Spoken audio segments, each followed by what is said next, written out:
Assalamualaikum warahmatullahi wabarakatuh. Semangat pagi. Semoga kita senantiasa berada dalam lindungan Allah Subhanahu wa taala serta diberikan nikmat kesehatan oleh Allah sehingga kita dapat menjalankan aktivitas kuliah online kita hari ini dengan maksimal. Baiklah, dalam sesi kuliah online kita hari ini kita akan membahas salah satu teori dalam kerangka besar teori pembangunan yang masuk dalam kelompok teori modernisasi. Teori yang akan kita bahas hari ini, yang akan kita diskusikan adalah teori 5 tahap pembangunan menurut Rustow.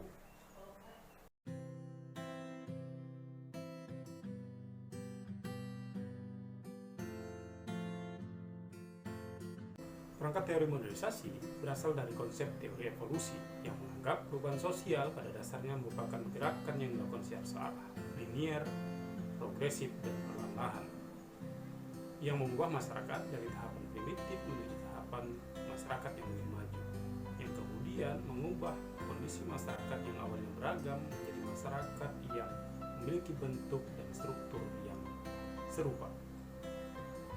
Berdasarkan premis ini, maka setidaknya kita dapat menemukan 6 ciri minimal dari modernisasi.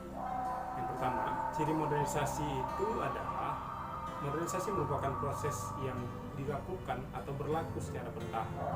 Inilah yang kemudian nanti akan kita bahas secara detail dalam teori 5 tahap pembangunan menurut Rustow. Ciri yang kedua dari modernisasi adalah bahwa modernisasi itu merupakan proses homogenisasi. Ya.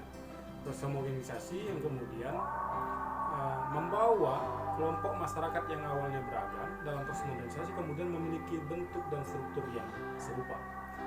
Ciri yang ketiga dari modernisasi terkadang berwujud dalam bentuk Eropaisasi atau Amerikanisasi, atau dengan kata lain kita menyebutnya dengan Westernisasi. Dalam kondisi ini kita sering latah dan agak sulit untuk membedakan mana yang disebut dengan modernisasi dan mana pula yang disebut dengan Westernisasi. Padahal dua konsepsi ini merupakan dua konsepsi yang berbeda antara modernisasi dengan Westernisasi. Yang keempat, modernisasi dilihat sebagai proses yang tidak bergerak mundur. Dalam modernisasi tidak ada pergerakan yang berlaku mundur. Dia terus melakukan gerakan yang progresif, maju, walaupun melalui tahapan demi tahapan. Ciri yang kelima dari modernisasi merupakan perubahan yang progresif, berlaku progresif, terus melakukan pergerakan-pergerakan yang terus mengalami kemajuan. Dan ciri yang keenam dari modernisasi memerlukan waktu yang panjang. Ini kemudian disebut dengan evolusioner. Dalam evolusi, semua perubahan dilakukan tahap demi tahap dan membutuhkan waktu yang panjang. Maka seringkali dalam tahapan evolusioner, masyarakat sebagai pelaku perubahan atau penerima dampak perubahan seringkali tidak sadar bahwa dia sedang mengalami perubahan. Karena pada dasarnya dia sedang mengalami perubahan yang cukup panjang.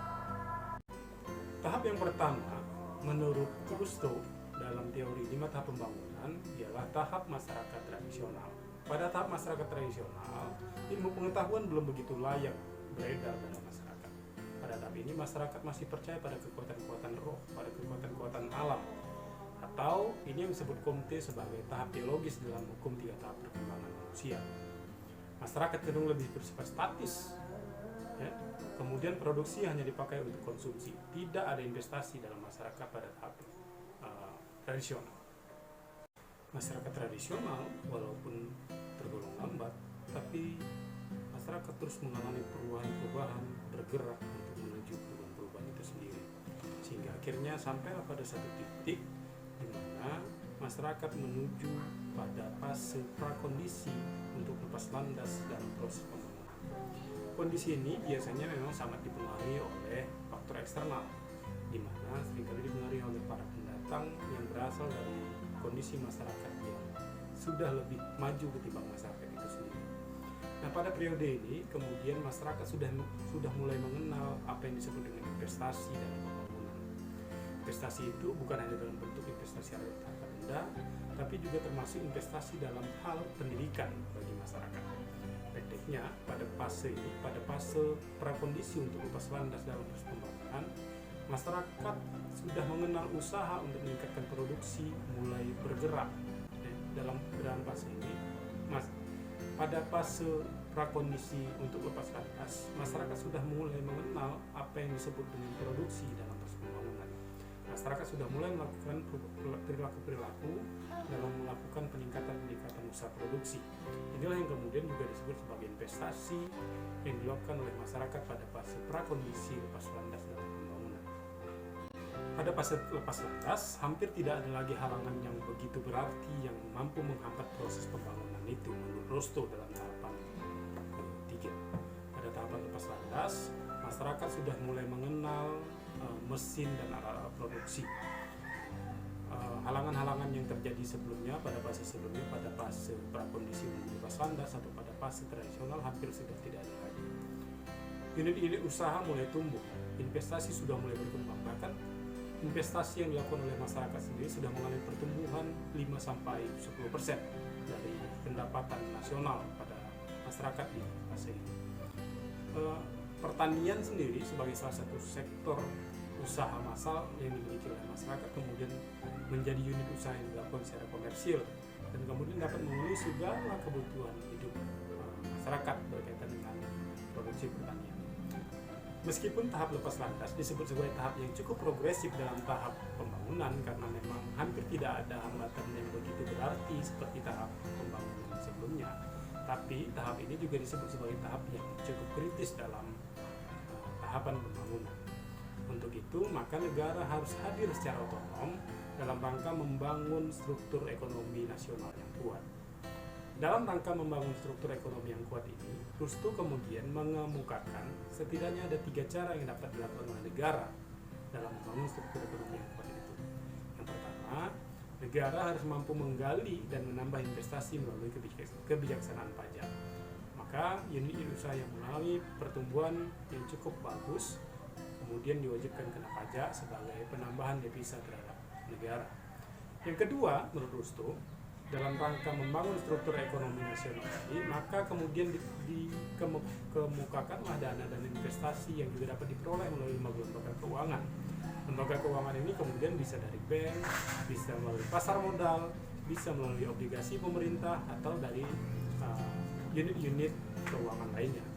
Dan yang ketiga, menurut Rostow, kemudian negara harus mampu menciptakan arus perdagangan internasional. Menurut Rostow, titik terpenting dari semua tahapan dalam tahapan pembangunan adalah pada tahapan ini, yaitu tahapan lepas landas. Untuk itu, menurut Rostow, pada tahapan lepas landas ini harus memenuhi 3 kondisi sebagai berikut. Yang pertama, dalam tahapan lepas landas harus terjadi peningkatan investasi pada sektor produktif setidaknya 5-10% dari pendapatan nasional. Yang kedua, tumbuhnya 1 atau lebih sektor industri manufaktur yang penting dengan tingkat pertumbuhan yang tinggi. Dan yang ketiga, adanya atau munculnya secara cepat lembaga-lembaga politik dan lembaga-lembaga sosial yang kemudian bermanfaat sebagai dorongan gerak ekspansi dari sektor ekonomi modern dan akibat yang mungkin terjadi dengan adanya kekuatan-kekuatan ekonomi dari luar sebagai hasil dari proses lepas landas itu sendiri. Perkembangan industri terjadi tidak hanya meliputi pada teknik-teknik produksi, tapi juga pada aneka barang yang diproduksi. Yang diproduksikan bukan hanya terbatas pada barang konsumsi, tapi juga pada barang yang bersifat modal. Inilah yang kemudian terjadi pada tahap fase bergerak pada tahap kedewasaan dalam 5 tahap perkembangan dalam pembangunan Rostow. Setelah lepas landas akan terjadi proses kemajuan yang terus bergerak ke depan. Walaupun misalnya di fase lepas landas terjadi pertumbuhan ekonomi nasional 5-10%, pada tahap kedewasaan bisa sampai 20%, tapi kemudian pertumbuhan nasional itu kemudian dikembalikan kembali, diinvestasikan kembali pada perputaran modal. Itulah yang terjadi pada tahap kedewasaan, di mana masyarakat sudah mulai mengelola pada pasar modal, barang-barang berbentuk modal, bukan hanya pada barang-barang berbentuk produksi untuk dikonsumsi. Pada tahap kedewasaan ini biasanya terjadi 40-60 tahun sejak sebuah negara melakukan lepas landas dari proses pembangunan. Jika kita berkaca pada Indonesia, mungkin saja pada tahap ini kita masih dalam proses lepas landas dalam proses pembangunan ekonomi secara nasional. Tahap yang kelima yaitu tahap di mana masyarakat berada pada zaman konsumsi massal yang cukup tinggi. Karena kenaikan pendapatan masyarakat, maka konsumsi tidak lagi terbatas pada kebutuhan pokok untuk hidup. Pada tahap ini, kebutuhan kemudian meningkat dari kebutuhan yang menjadi kebutuhan yang lebih tinggi. Produksi industri juga berubah. Ya. Produksi industri juga mengalami perubahan dari kebutuhan dasar menjadi kebutuhan barang konsumsi yang dipakai dalam masa waktu yang lama. Pada fase ini juga, investasi untuk meningkatkan produksi itu tidak lagi menjadi tujuan yang paling utama.